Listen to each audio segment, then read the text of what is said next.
Hili tamasha kwa mtazamo wako umelitazamaje?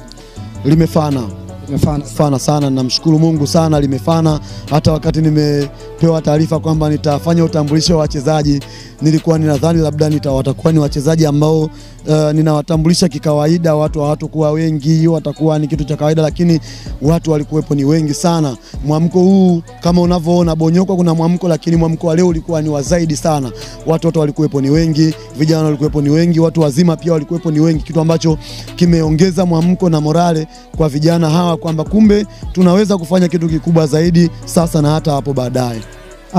Kwa upande wangu nataka nikupe hongera kubwa kwa sababu kwa kile ulichokifanya kwa siku ya leo kwa kweli umetisha. So binafsi nategemea kama kitu hichi kikafika mbali, huenda kwa misimu inayofuata ama kwa siku za usoni tukakuona ukifanya jambo kubwa zaidi ya hili la leo.